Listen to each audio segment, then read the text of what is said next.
we've been talking about success. Today I want to give a tribute to Muhammad Ali. He epitomizes success.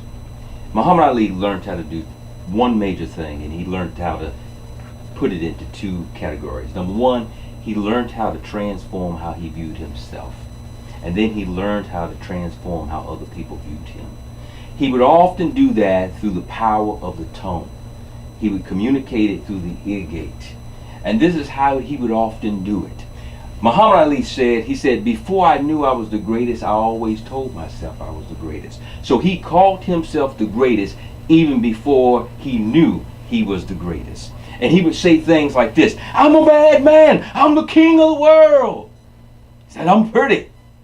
And he would always communicate in such a way, and when his confidence got to a place where he knew he was the greatest, then he began to transform the minds of other people. And he would give phrases like this: I wrestled with a gator, I tussled with a whale, I done handcuffed lightning and thrown thunder in jail. That's bad. And he would say things like, just last week I murdered a rock, I injured a stone and hospitalized a brick. Shoot, I'm so mean I make medicine sick. He was an epitome of knowing how to master one's mind, but it started with his own. Now, Muhammad Ali would do this. He would take it into the ring. He studied psychological warfare. And what he would do to his opponent is he would get into their minds. And he would often say things like this. He says, I float like a butterfly, I sting like a bee, my name is Muhammad Ali. And look over to his opponent. He said, you going down in 3. You going down in 3. Oh, you so ugly. I'm going to hit you so hard, you going to buckle at the knee. You going down in 3. And sure enough, round number 3, ding, he'll be dancing. He's floating. And round number 3, he jabs him. Bam. You know the story. He falls like an ugly tree on 3.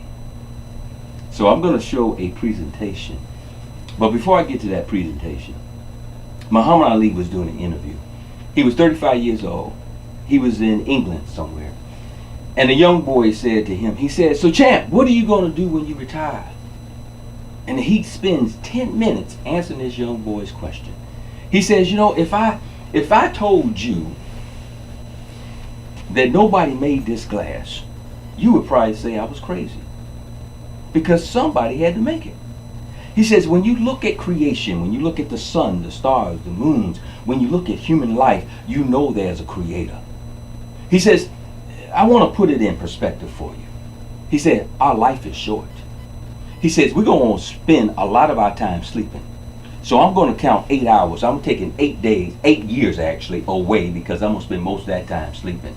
And then I'm going to calculate how much time am I spending with entertainment, watching TV. That's another 6 years.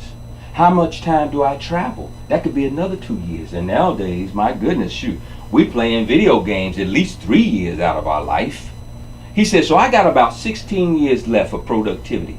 And those 16 years, I want to make a contribution to society. I want to serve God. I want to serve mankind. And I believe we need to do that. Rumble, young man, rumble. Young woman, rumble.